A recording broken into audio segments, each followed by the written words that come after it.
때는 예수께서 부활하신 날 저녁입니다. 예수님의 제자들, 예수를 죽인 권력자들, 저들은 언제든지 군인들을 보내서 자신들을 체포할 수 있다고 생각했습니다. 부패하고 무능한 정권이 공권력을 동원해서 자신들의 권력 유지에 방해가 되는 세력들을 마구잡이로 체포하고 감옥에 가두는 일은 오늘 우리 시대에도 계속되고 있는 일 아닙니까? 또 한편으로 제자들은 예수에게 실망하고 화가 난 유대인들, 그 유대 군중들이 언제든지 자신들을 보기만 하면 해칠 수 있다고 생각합니다. 그러니 흩어지는 것보다는 우리가 모여서 같이 있는 게 안전할 거라 판단합니다. 예수님에게 호산나 호산나를 그렇게 열광적으로 만세를 불렀던 사람들이 사흘 만에 갑자기 예수를 십자가에 매달아 죽이라고 그렇게 외쳐대는 폭도들로 변해버린 것을 보고 제자들이 유대 군중들을 얼마나 무서워했을지 짐작이 갑니다. 그래서 제자들은 모두 한 곳에 모여 문을 닫아 걸고 두려움에 떨고 있었습니다. 이때 부활하신 예수님께서 닫힌 문을 통해 들어오셔서 제자들 가운데 호련히 서십니다. 안 그래도 무서운데 얼마나 놀랐겠습니까? 굳게 닫힌 문, 그것은 제자들이 위기 상황으로부터, 외부의 위협으로부터 자신을 지키려는 방편이기도 하지만 사실 더 큰 위기 상황은 외부가 아니라 내부 아니었을까요? 십자가에 못 박혀 죽으신 예수님을 배신하고 버리고 도망간 것에 대한 죄책감, 그분이 살아 계시다면 용서라도 빌고 싶은데 그분이 이미 가셨으니 용서 빌 것도 없는, 내가 왜 이렇게 어쩌다 이렇게 됐지 하는 죄책감과 자괴감과 고통, 이제 그러니 어떻게 해야 하나, 이제 내가 뭘 할 수 있지 하는 무력감과 절망감, 이런 것들이 제자들 마음속에서 점점 더 크게 자라 사방이 다 꽉 막힌 벽, 굳게 닫힌 문처럼 보이고 되어 버렸을 테니 말입니다. 이때 갑자기 문을 닫아 걸고 있는 그들 가운데 예수께서 들어서십니다. 부활하신 주님의 몸은 새로운 몸입니다. 부활하신 새로운 몸을 가지신 예수를 가로막을 것은 어느 것도 없습니다. 벽도 담도, 어떤 막힌 담도 허시고 어떤 닫힌 문도 여실 수 있는 새로운 몸입니다. 주님은 두려움과 절망으로 둘러싸인 제자들의 마음의 벽을 허무십니다. 죄책감과 고통으로 시달리고 있는 닫힌 문을 열어젖힙니다.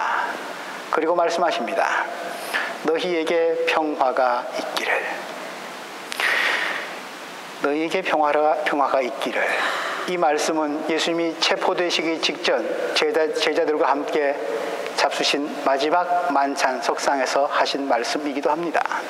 요한복음 14장 27절, 나는 평화를 너희에게 남겨준다. 나는 내 평화를 너희에게 준다. 내가 너희에게 주는 평화는 세상이 주는 것과 같지 않다. 너희는 마음에 근심하지 말고 두려워하지도 말아라. 잠시 후에 주님은 이런 말씀을 덧붙이십니다. 요한복음 16장 33절입니다. 내가 이것을 너희에게 말한 것은 너희가 내 안에서 평화를 얻게 하려는 것이다. 너희는 세상에서 환난을 당할 것이다. 그러나 용기를 내라. 내가 세상을 이겼다. 지금 부활하신 주님이 두려워 문을 닫고 있는 제자들 가운데 오셔서 그때 하셨던 말씀, 마지막 만찬석상에서 하셨던 그 말씀, 너희에게 평화가 있기를 이라고 다시 말씀하십니다. 주님이 말씀하시는 세상을 이기는 그 승리가 당신의 부활로 이루어졌다고, 이제야말로 새로운 시대가 시작되었다고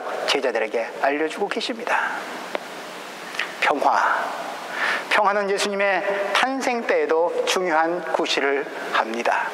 누가복음 2장 14절, 하나님이 몸을 입고 오시던 그날 밤 하늘의 천군 천사들은 이렇게 찬양합니다.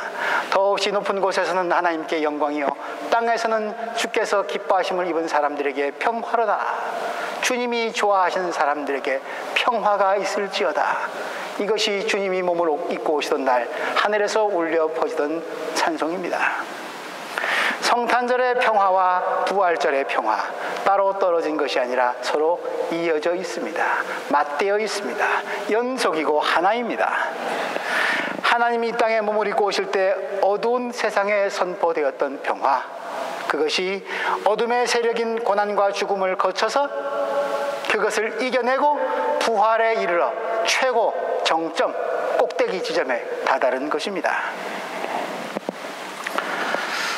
세상에 존재하고 있는 온갖 어두운 것들, 악한 것들, 더러운 것들, 부정적인 것들, 이런 것들이 다 힘을 모아가지고 만들어내는 작품이 있다면 무엇일까요? 이런 부정적인 가증스러운 힘들이 다 힘을 합해서 만들어낸 걸작품, 그게 무엇이냐? 죽음입니다.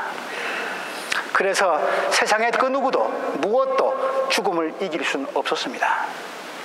그런데 십자가에 달려 죽으신 주님이 그 죽음을 죽이시고 부활하셨습니다.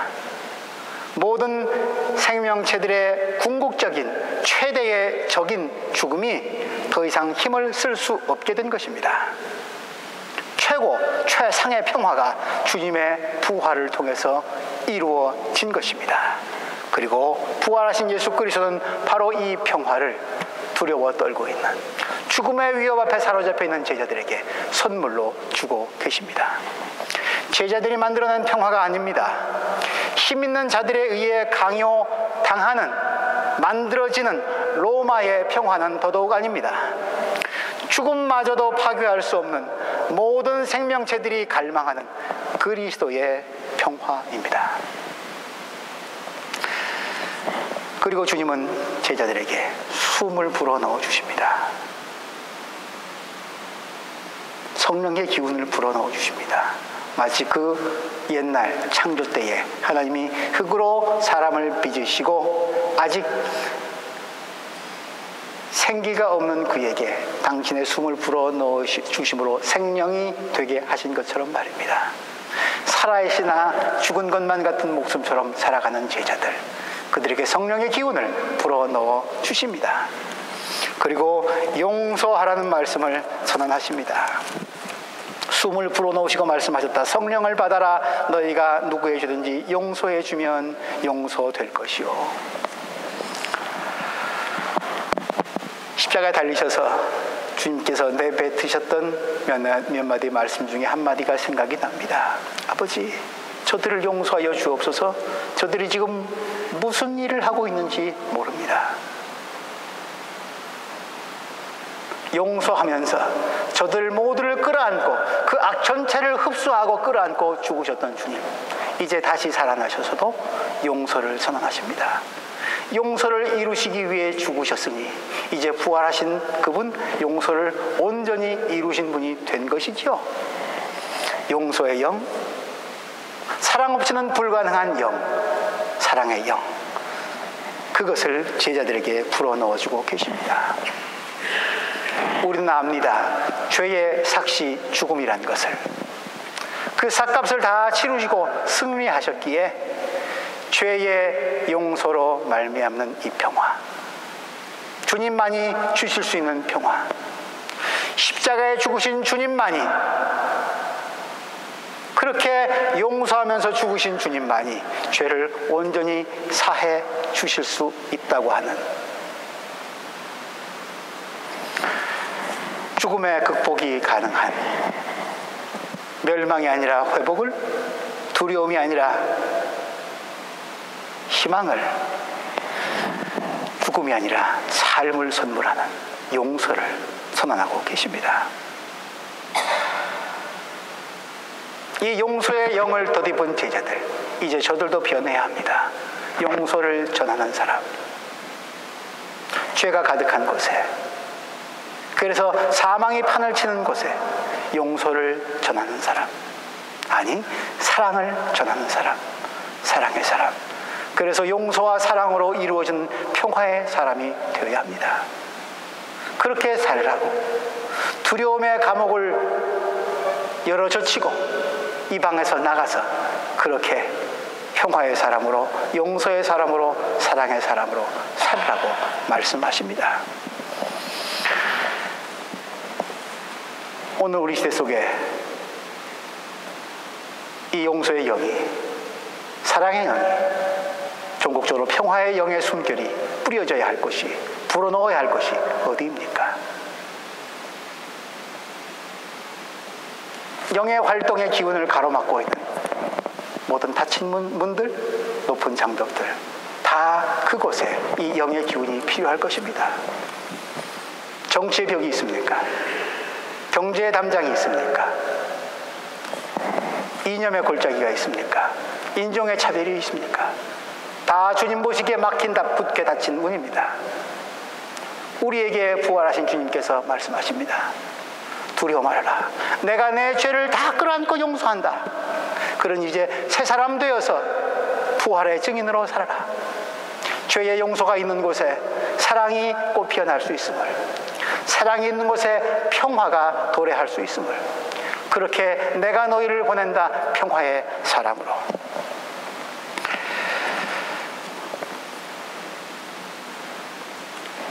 그리고 나서 주님은 상처가 있는 손과 옆구리를 보여주십니다.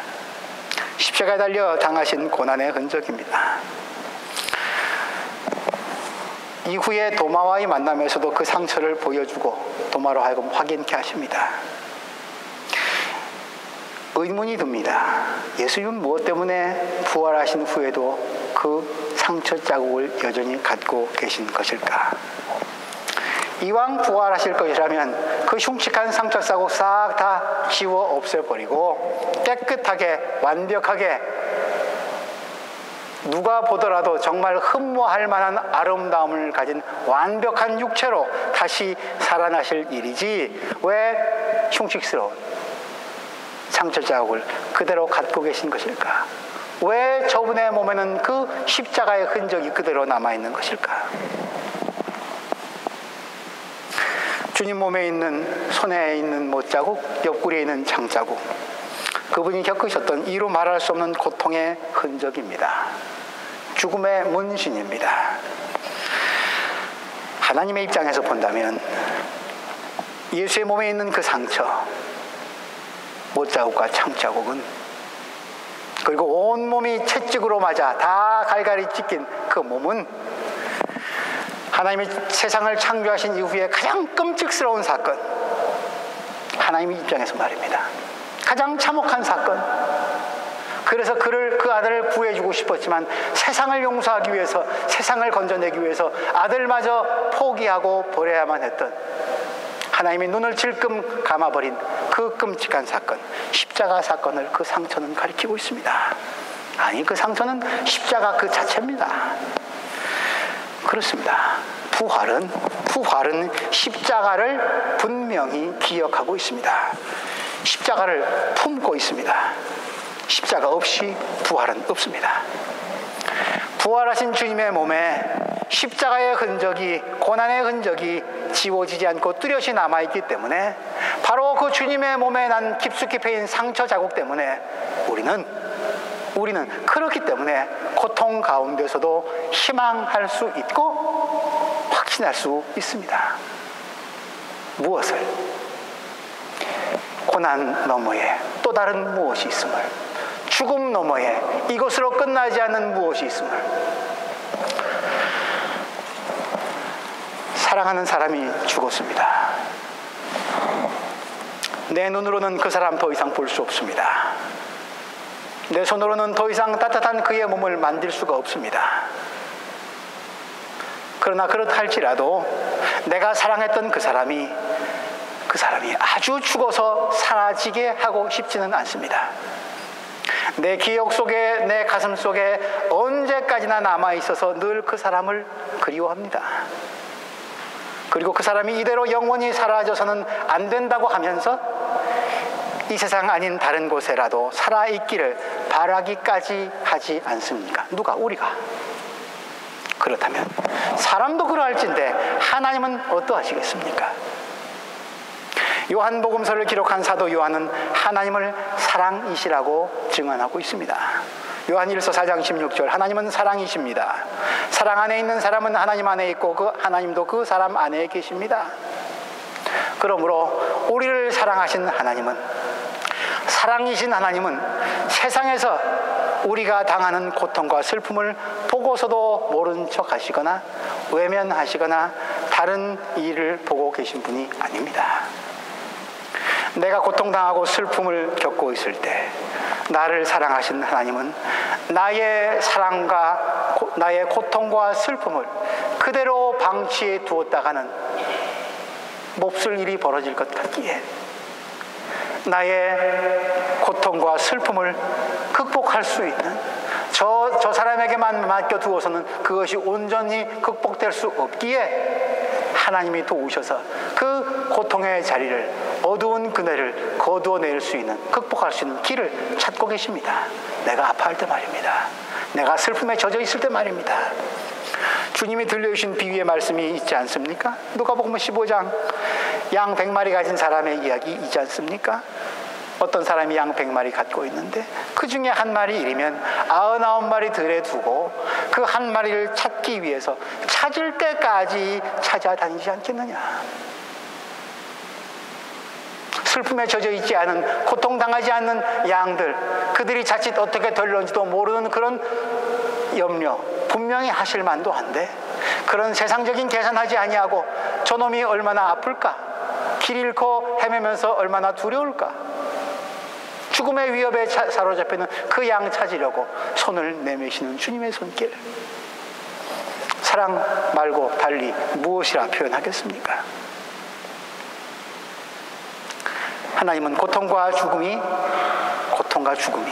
인간의 마지막이고 종착역이고 죽음을 이길 수 있는 것은 아무것도 없다고 인정하면서 그래, 죽음이 이겼어 라고 그렇게 도장 찍으면서 죽음에게 최후의 승리를 안겨주시지 않습니다. 결코. 죽음을 삼키고서 승리를 얻었다. 죽음아 너의 승리가 어디 있느냐? 죽음아 너의 독침이 어디 있느냐? 사도 바울의 부활의 찬양처럼 죽음이 생명을 삼키는 것이 아니라 생명이 죽음을 삼킵니다. 죽음의 승리가 아니라 생명의 승리입니다. 이게 부활의 소식입니다. 살아가면서 우리는 비극적인 일을 만납니다. 고통도 겪습니다. 눈물도 많이 흘립니다. 놀라기도 하고 충격받기도 하고 두려워하기도 하고 절망하기도 합니다. 이 모든 아픈 이야기들, 고난의 이야기들, 다른 사람의 차마 다 말하지 못한 내 가슴을 멍들게 하는 그 모든 비극적 사건들과 고통의 사연들, 이 이야기들 결코 잊혀지지 않고 내 인생의 비망록에, 잊을 수 없는 장부에 기록될 것입니다. 새겨질 겁니다. 지워지지 않는 상처 자국으로, 내 몸 깊숙이 파고든 상처 자국으로 남아 있을 것입니다. 부활하신 예수 그리스도의 몸에 있는 상처처럼 말입니다. 그리고 그 상처를 지닌 채 마지막 날 하나님 앞에서 그 상처의 모든 내용물들은 다시 기억되고 반추되고 고백될 것입니다.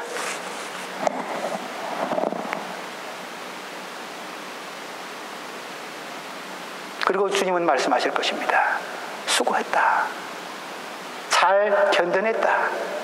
고맙다. 그러므로 부활 이후에도 그분의 고난의 흔적, 그분의 상처는 참으로 중요합니다. 아니, 그것이 있어야만 합니다. 왜? 상처는 믿음의 기적이 일어나는 장소이기 때문입니다. 예수의 상처 때문에 그를 믿는 우리는, 상처 자국을 가지고 계신 부활하신 예수를 믿는 우리에게 우리의 상처가 변화될 것이라고, 그 아픔과 슬픔과 고통 자국 그대로 머물러 있지는 않을 거라고, 변화될 것이라고, 반드시 변화시키고 말 것이라고, 그것이 언제까지나 계속되지는 않을 것이라고 약속하시는 주님의 말씀이기도 합니다. 아픔과 슬픔의 흔적은 남습니다. 그 흔적을 애써 지워버리려 하지 마십시오. 그러나 분명코 더 이상의 고통과 비극은 사라진, 상처를 지닌 채로 이제는 다시는 그런 죽음의 고통과 눈물이 없는 그런 방식으로 우리 모두는 마지막 날 새로운 몸을 입게 될 것입니다. 새 하늘, 새 땅과 더불어 말입니다. 그렇게 지금 여기서 고통나하고 아파하고 슬퍼하고 있는 우리의 부활절은 그때 그렇게 시작될 것입니다.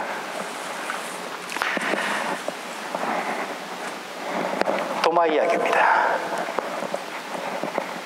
제자들이 먼저 부활하신 예수를 만났던 제자들이 우리 부활하신 주님을 만났다고 얘기했지만 도마는 믿지 못합니다. 나는 내 눈으로 그의 손에 있는 못자국을 보고 내 손가락을 그 못자국에 넣어보고 또 내 손을 옆구리에 넣어보지 않고는 믿지 못하겠다.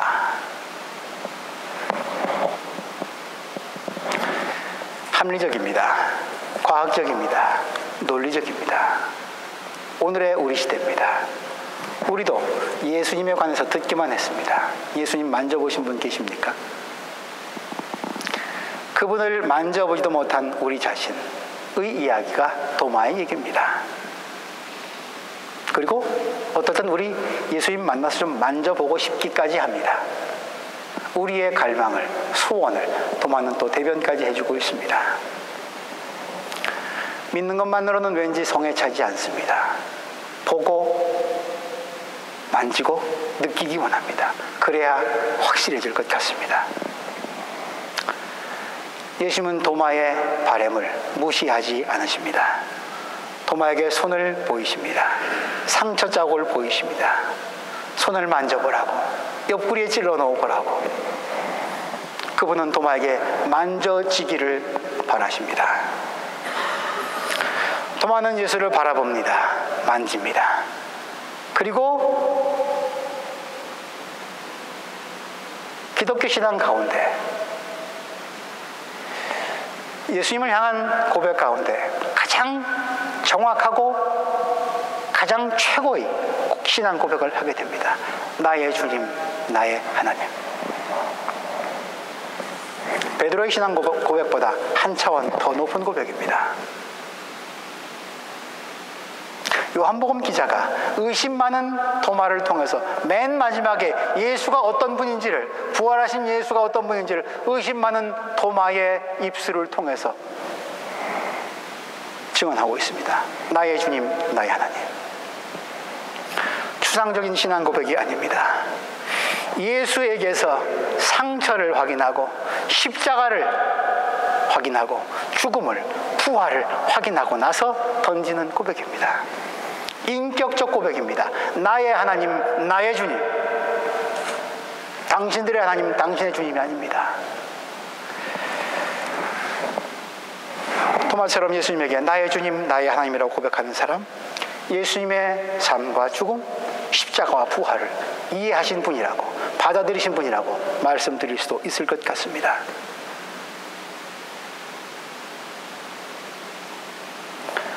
뭔가 확인하고 싶어하고 만져보고 싶어하고, 그래서 그 경험된 실체를 가지고 내 믿음의 분량을 높이고 싶어하는 우리 모두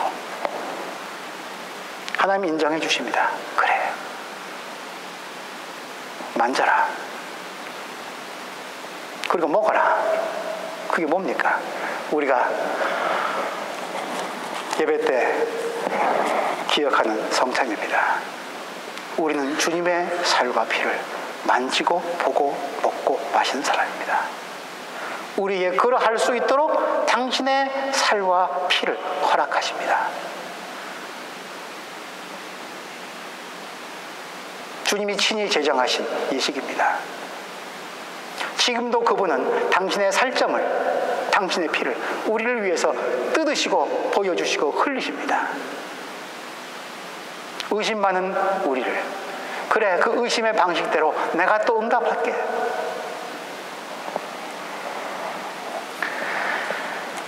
우리는 성찬을 받음으로 그분의 몸을 받아들입니다. 우리는 성찬을 받음으로 우리의 손가락을 그분의 못자국에, 그분의 옆구리에, 사랑의 진액이, 피와 물이 흘러나오는 그 옆구리에 넣게 됩니다. 그래서 우리가 받는 그 성찬의 음식은 그냥 빵들과는 다른 영적 양식입니다. 음료입니다. 성찬을 그래서 우리는 경홀하게 여겨서는 아니 됩니다.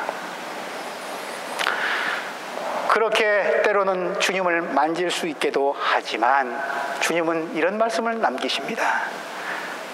도마, 만져라, 느껴라.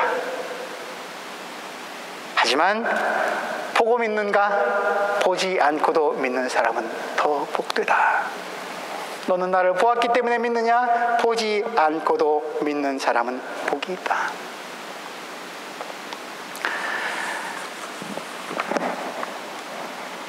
어느 학자가 답사 여행을 하면서 남긴 기록물, 그 모든 기록물을 책으로 엮어내면서 그런 말을 썼더군요. 아는 것만큼 보인다. 박물관을 갈 때나 어디 낯선 곳을 갈 때, 미리 지식을 갖고 있으면 잘 보입니다. 맞는 말이죠. 그 작가는 한마디 더 합니다. 사랑하는 것만큼 안다. 사람과의 관계에서도 그렇죠.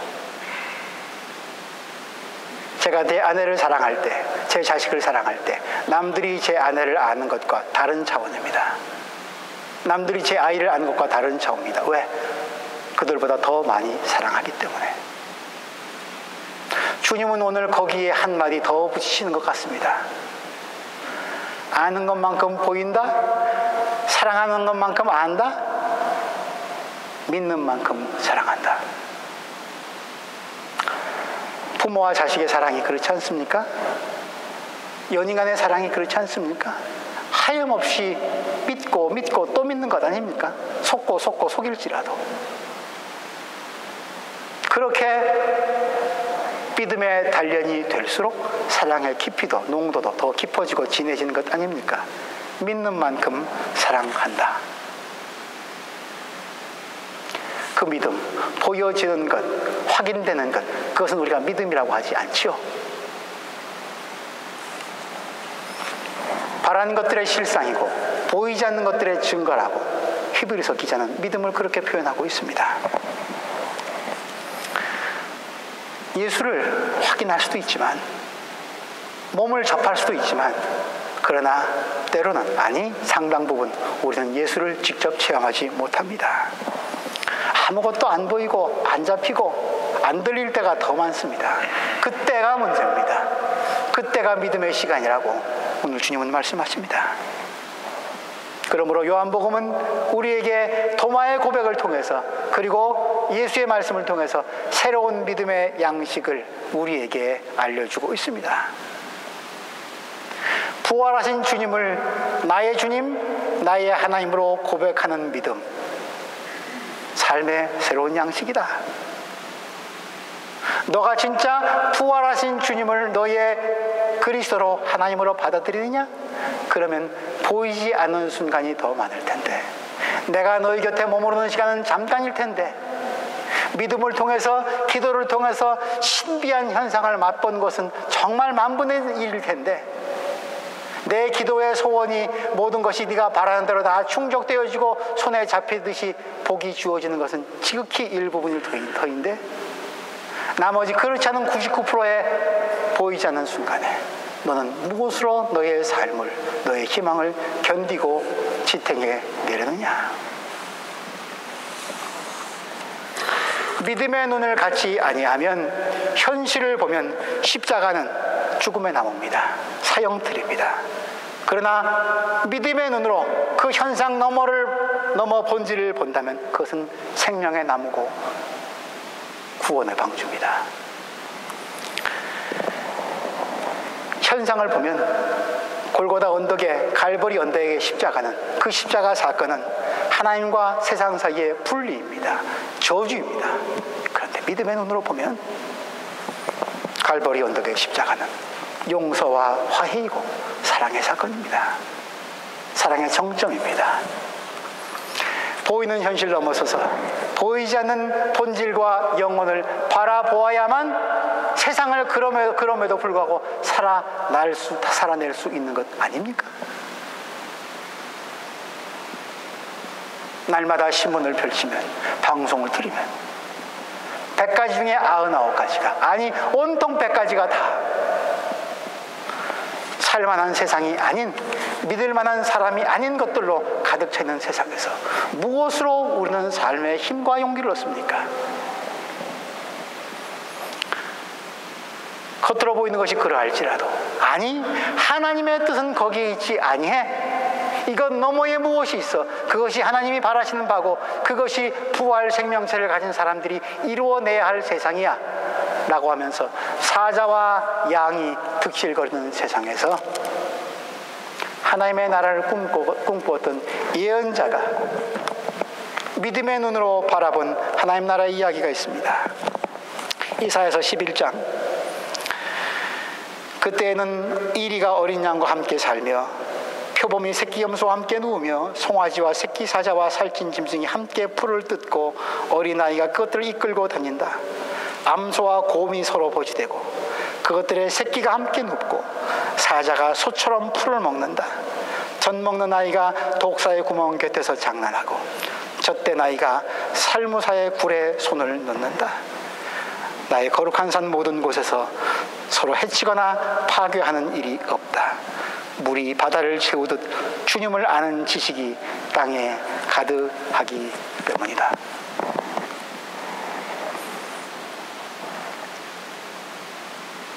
오늘 우리의 세상, 여전히 사자는 더 날카롭게 뾰족하게 자신의 발톱을 갈고 있고 송곳니를 다듬고 있습니다. 어린 양과 암소들은 속절없이 무너지고 잡아먹히고 있습니다. 이 속에서 어떻게 이런 평화의 나라를, 하나님의 나라를 보고 희망할 수 있습니까? 현상 너머를 보지 못하는 하나님의 세상을 향한, 우리를 향한 사랑과 용서의 사건을 기억하지 못하는, 여전히 십자가 이전에 예루살렘 성에만 안주하려고 하는 우리의 닫힌 문이 개방되지 않으면, 열리지 않으면, 깨뜨려지지 않으면 이 희망은 그저 문자의 기록에 불과할 것입니다.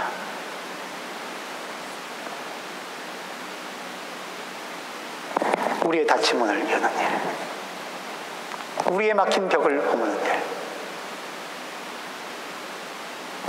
부활하신 주님께서 우리 모두에게 평화를, 그리고 용서의 영을 불어 넣어 주시면서 서로 용서하고 살라고, 아니 사랑하며 살라고, 평화를 이루는 사람 되라고, 그 일을 위해서 보이지 않지만 믿어야 될 일들이 더 많을 것이라고.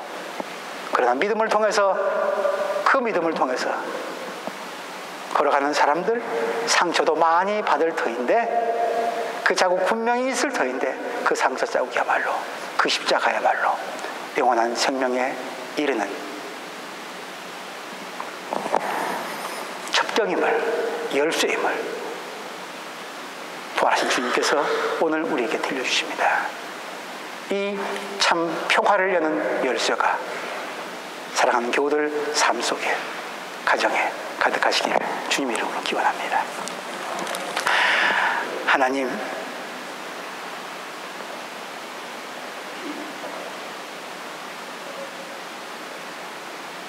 주님께서 부활하셨음에도 불구하고 우리의 삶의 문이 영혼을 향하지 못하고 닫혀 있고 좁아져 있고 더 날이 갈수록 담장을 높게 쌓아가고 있습니다. 우리 힘으로 부족하오니 부활의 주여 깨뜨리시고 들어와 주옵소서. 그 주님 맞이하게 하여 주옵소서. 주로부터 생명의 영 다시 받아 하나님이 보내신 세상에서 평화의 사람으로, 평화를 만들어가는 사람으로, 믿음의 사람으로 살아가게 하여 주옵소서. 예수님 이름으로 기도합니다.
깨어